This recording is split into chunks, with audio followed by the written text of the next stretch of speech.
Hello friends, मैं हूँ निर्मला। मेरे किचन में आपका बहुत बहुत स्वागत है। कितना भी मीठा बना लो, लेकिन घर पर जो सबसे ज़्यादा मीठा बनता है वो है सूजी का हलवा। तो आज मैं आपसे ऐसा सॉफ्ट और दानेदार सूजी का हलवा बनाने का ऐसा तरीका शेयर करूंगी जो बहुत ही ज़्यादा आसान है।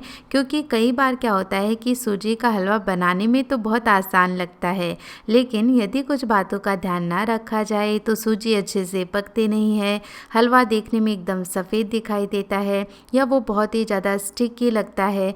तो ये गलतियाँ होने की वजह से सिंपल सा सूजी का हलवा भी खाने में बिल्कुल अच्छा नहीं लगता है। तो आज मैं आपसे ऐसे ही कुछ टिप्स और ट्रिक्स शेयर करूंगी जिससे सूजी का हलवा खाते ही मुंह में घुल जाएगा और बहुत ही ज़्यादा सॉफ्ट और दानेदार बनेगा। तो चलिए फिर जल्दी से रेसिपी शुरू करते हैं। सूजी का हलवा बनाने की जो सबसे पहली टिप और ट्रिक है वो तो यही है कि जो भी चीज़ें लेनी है, यानी जितना भी हमें सामान चाहिए होगा सूजी का हलवा बनाने का, उसे हमें माप करके ही लेना है। तो या तो आप ग्राम्स में माप लें या फिर इस तरह से कोई भी बर्तन सेट कर लें। जैसे कि यहाँ पर मैंने ये कटोरी सेट कर ली है, तो इस कटोरी को माप करके ही मैंने सूजी ले ली है और सेम कटोरी को माप करके ही अब हम घी ले लेंगे। तो मैंने 1 कटोरी सूजी ली है, तो उसके बदले हम ले लेंगे ये 3/4 कप घी। तो घी को मेल्ट करके एक कटोरी में डालें तो इससे एकदम परफेक्ट अंदाज़ा आ जाएगा। सूजी के हलवे में घी यदि कम होता है तो बिल्कुल अच्छा नहीं बनता है। यदि 1-2 चम्मच ज़्यादा हो गया तो कोई बात नहीं है। अब हम क्या करेंगे कि सेम कटोरी को माप करके एक पैन के अंदर लगभग 3.5 कटोरी पानी का ऐड करेंगे और पानी को यहाँ पर हम अच्छे से पहले ही बॉईल कर लेंगे। तो यहाँ पर हमें पानी को ज़्यादा देर नहीं उबालना है, बस एक बॉयल आने का वेट करना है। और जैसे ही इसमें एक बॉयल आ जाएगा, कुछ केसर के धागे भी मैं इसमें ऐड कर रही हूँ, लेकिन ये टोटली ऑप्शनल है। तो बस बॉयल आ जाएगा तो मैं क्या करूँगी, पैन को ढक करके साइड में रख दूँगी ताकि पानी है वो गर्म ही रहे। और अब हम गैस पर एक कढ़ाई चढ़ा देंगे और जो घी हमने माप करके रखा है वो इसमें ऐड कर लेंगे। घी को अच्छे से मेल्ट करेंगे और घी अभी शुरुआत में हल्का गर्म है, तो इस स्टेज में हम पहले कुछ नट्स को भी घी के अंदर फ्राई कर लेंगे। तो आप अपने मनपसंद के नट्स इसमें ले सकते हैं। यहाँ पर मैं काजू, बादाम और किशमिश का इस्तेमाल कर रही हूँ। तो काजू और बादाम को मैंने हाफ कट कर लिया है, आप चाहें तो बारीक काट करके भी ले सकते हैं या साबुत ही आप इन्हें फ्राई कर लें और फिर मानदस्ते में थोड़ा सा कूट लें। तो दोनों ही ऑप्शन में जो काजू और बादाम है ना वो बहुत ही अच्छे लगते हैं। और सबसे पहले हम काजू और बादाम को हल्का सा घी के अंदर पका लेंगे और फिर यदि आप किशमिश इसमें डालना चाहते हैं तो किशमिश डालें। क्योंकि किशमिश जल्दी से पक जाती है तो हम काजू बादाम को कुछ देर पकाने के बाद इसमें किशमिश ऐड करेंगे। और किशमिश जब अच्छे से फूल जाएगी और जो हमारे नट्स हैं वो भी लाइट ब्राउन हो जाएंगे, तब हम क्या करेंगे, इन्हें निकाल कर एक कटोरी में साइड में रख देते हैं। ये हम लास्ट में ऐड करेंगे और घी को हम अच्छा गर्म कर लेंगे। थोड़ी सी सूजी डाल करके घी का टेम्परेचर चेक कर लेंगे। यदि सूजी डालते ही अच्छे से फूल रही है, यानी घी का टेम्परेचर परफेक्ट है, तो हम सारी सूजी इसमें एक साथ ही ऐड कर देंगे और फिर गैस का फ्लेम लो कर देंगे। जब हम अच्छे गर्म घी के अंदर सूजी को डालते हैं तो सूजी तुरंत फूलती है। जैसे कि हम गरम गरम घी के अंदर पूड़ी तलते हैं तब तो वो अच्छे से फूलती है, लेकिन यदि हम कम गरम तेल में पूड़ी को डालेंगे तो ज़्यादा मात्रा में ऑयल को भी एब्सॉर्ब कर लेगी और फूलेगी भी नहीं। तो यही ट्रिक हमें इसमें लगानी है। पहले शुरुआत में घी का जो टेम्परेचर है वो अच्छा गर्म होना चाहिए और जैसे ही सूजी आप इसमें डाल दें वो जले नहीं, इसके लिए गैस का फ्लेम भी लो कर दें और फिर धीरे धीरे लो फ्लेम पर ही इसे पकाते रहें। जितना हम इसे लो फ्लेम रखते हुए और लगातार चलाते हुए बढ़िया से रोस्ट करेंगे, सूजी के हलवे का फ्लेवर भी उतना ही ज़्यादा बढ़िया आएगा।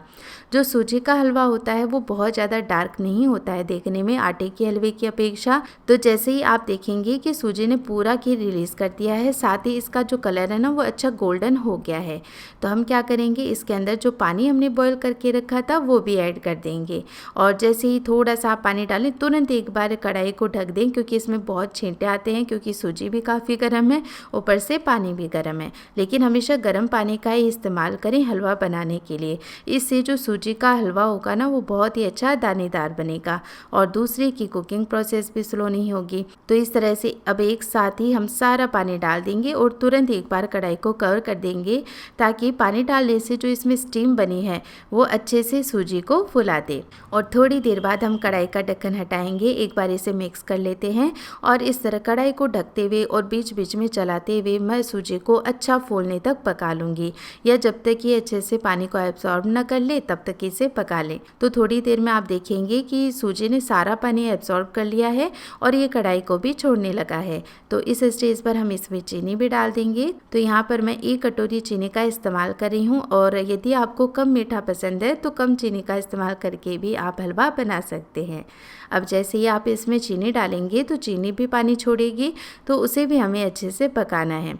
तो देखिए जैसे ही चीनी मेल्ट होगी एक बार हलवा फिर से इस तरह का रनी कंसिस्टेंसी का हो जाएगा।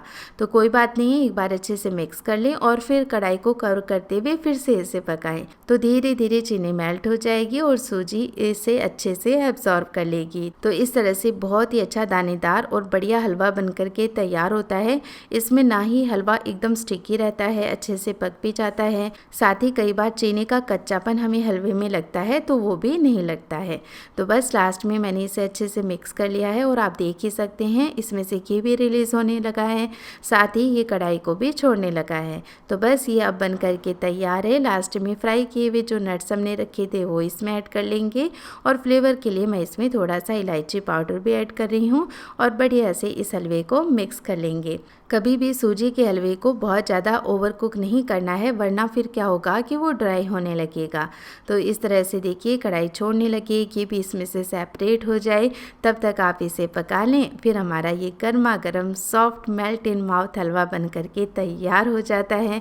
और गर्मा गर्म सूजी का हलवा खाने का तो अपना ही मज़ा है। देखिए मैं आपको सर्व करके बताती हूँ। इस तरह से सर्व किया हुआ हलवा भी कितना ज़्यादा सुंदर लग रहा है, और इसका टेक्सचर तो आप देख ही सकते हैं। जैसे ही आप खाएंगे खाते ही आपके मुंह में घुल जाएगा। तो फ्रेंड्स आपसे रिक्वेस्ट है, अब जब भी आप सूजी का हलवा बनाएं तो एक बार इन बातों को ध्यान में रखते हुए हलवा बनाएं। मुझे उम्मीद है आपका हलवा बहुत ही ज़्यादा टेस्टी बनेगा। तो जब भी आप रेसिपी ट्राई करें प्लीज़ अपनी फीडबैक भी मेरे साथ ज़रूर शेयर करें। अगर आज की रेसिपी आपको पसंद आई हो तो प्लीज़ आप मेरे वीडियो को लाइक करें। साथ ही मेरी ऐसी और भी रेसिपीज़ देखते रहने के लिए चैनल को सब्सक्राइब करना भी ना भूलें। मैं फिर से मिलूँगी आपको एक ऐसी ही और नई रेसिपी के साथ। तब तक के लिए टेक केयर, बाय बाय।